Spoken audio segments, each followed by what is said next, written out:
China, long seen as the challenger, has just delivered shocks so powerful, so carefully calculated, that Washington is left scrambling for answers. What has unfolded in recent weeks is nothing short of a wake-up call. The game has changed, and America is no longer playing alone at the top. The world has been shaken, and America is at the center of it. For decades, the United States has carried the reputation of being untouchable, the dominant force on the global stage, the nation that others either feared, respected, or depended on. But today, that aura of dominance has been rattled. It began quietly, as many of the most dangerous moves do, in the invisible world of cyberspace. While ordinary Americans went about their lives, Chinese hackers launched one of the boldest espionage operations in modern history. This wasn't a random scattershot attack against small companies or careless individuals. No, this was strategic, surgical, and devastating. The hackers impersonated one of America's most powerful lawmakers, sending emails so convincing that even seasoned officials fell for them. These fake communications targeted U.S. trade negotiators, think tanks, law firms, business groups, and even foreign governments. It was a digital Trojan horse designed not just to steal information, but to undermine trust at the highest levels of government. The scope of the operation was staggering. It wasn't just about tricking a few negotiators. A far larger campaign, known in U.S. intelligence circles as Salt Typhoon, swept across the country like a digital hurricane. Personal data, financial records, health information, virtually every American was touched in some way. Even the most high-profile figures weren't safe. Former President Donald Trump's data, Vice President J.D. Vance's records, and countless government officials were exposed. But the truly terrifying part wasn't the theft itself.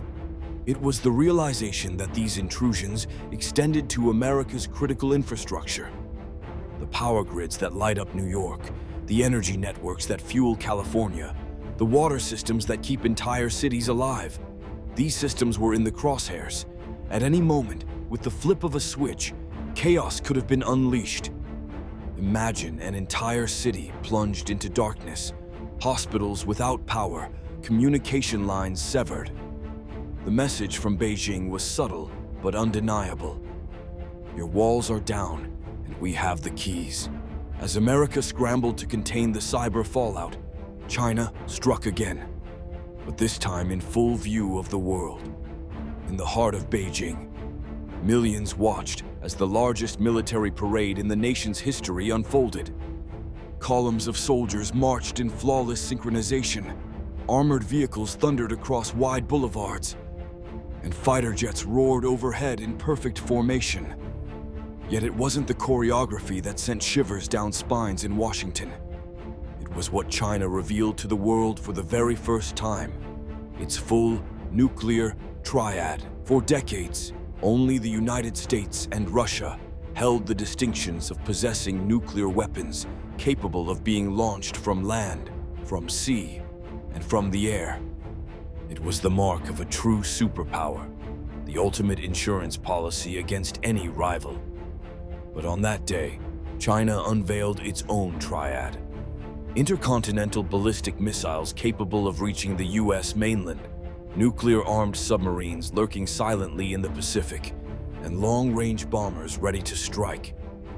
With that single display, China announced that it had joined the elite nuclear club. The balance of terror, once carefully held between Washington and Moscow, now had a third player. And the surprises didn't end there. Hypersonic missiles, capable of traveling at speeds so great that no missile defense system in the world can intercept them, were rolled out with pride. Unmanned drone submarines, guided by artificial intelligence, promised a new dimension of underwater warfare. Robotic war machines, nicknamed robot wolves, hinted at a future where even the battlefield itself might be dominated by machines. And as if to drive the point home, China announced new divisions focused entirely on cyber warfare and space dominance. The message was crystal clear. War would no longer be limited to land and sea. It would be fought in cyberspace and even in the stars above. For American military planners, the display was more than theater. It was a declaration. For decades, the Pentagon has relied on overwhelming superiority to deter rivals. Aircraft carriers, stealth bombers, nuclear submarines, these were the tools that kept adversaries in check. But now China was showing that it could match, and in some areas even outpace, the United States. The psychological impact was as significant as the military one. America was no longer facing a junior competitor. It was staring at a peer. But perhaps the most overlooked front in this rivalry is beneath the oceans, in the silent world of submarines. Control of the seas has always been central to American power. The U.S. Navy's nuclear submarine fleet is considered one of its most formidable weapons, able to strike anywhere, anytime, without warning. Yet, in recent years, China has been quietly and rapidly catching up. The introduction of new Type 095 nuclear submarines and advanced UN-class diesel-electric models has transformed its navy. These subs are quieter, faster, and harder to detect than anything Beijing has ever deployed before. Submarines are not just ships, they are instruments of stealth, terror, and deterrence. A well-placed submarine can shadow an aircraft carrier, monitor sea lanes, or unleash missiles without a trace. With its growing fleet, China now has the ability to threaten U.S. operations in the Pacific, to challenge American dominance near Taiwan, and to project power across regions once thought safely under U.S. influence. Meanwhile, the U.S. Navy is struggling. Production delays, shipyard backlogs, and maintenance woes have reduced operational readiness. At times, less than 70% of America's submarine fleet is fully deployable. In a rivalry where stealth and speed can determine the outcome, that margin of weakness is dangerous. And while the cyber, military, and naval shocks captured the headlines, another equally significant shift has been playing out on the economic front. Trade has long been America's strongest lever of influence. For years, Washington has used tariffs, sanctions, and economic pressure to weaken Beijing's rise. But recent numbers tell a different story. Exports from China to the United States fell sharply, dropping by a dramatic 33% in a single month. On the surface, that might seem like a victory for Washington. But dig deeper, and the truth is far more unsettling. Despite losing ground in the U.S. market, China's overall exports still grew, rising more than 4%. How? By pivoting to new partners.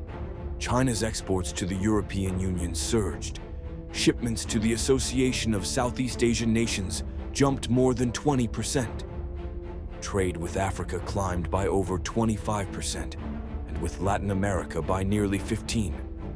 What these numbers reveal is a nation no longer dependent on America's consumption.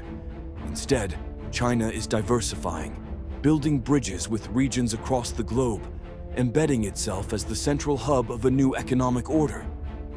America may close one door, but China is opening 5 others. The strategy is brilliant in its simplicity. Turn American pressure into an opportunity for global expansion. Taken together, these shocks, cyber dominance, nuclear revelation, submarine advancement, and economic resilience, paint a picture of a new era. America is not collapsing, but it is being challenged in ways it has not experienced since the Cold War. The difference now is that this isn't a two-player game. The world is no longer defined by U.S. power alone. Beijing has stepped fully onto the stage, not as a challenger hoping to catch up, but as a rival determined to compete on every front. For the average person watching these developments, it can feel abstract, distant, maybe even exaggerated. But make no mistake, these changes will shape the world you live in. They will affect global markets, security alliances, and the stability of regions from the Pacific to the Middle East. They will determine whether the 21st century is led by Washington, shared with Beijing, or fractured into competing spheres of influence. And for America, the wake-up call is undeniable. The era of comfortable dominance is over. Cyber walls have been breached, the oceans are contested, the skies are challenged, and the markets are shifting. What happens next will define a generation. Will America adapt, innovate, and reclaim its edge? Or will it struggle to respond to a rival that is no longer in the shadows, but standing boldly in the spotlight? One thing is certain: China has shocked America, and the world is watching to see what happens next.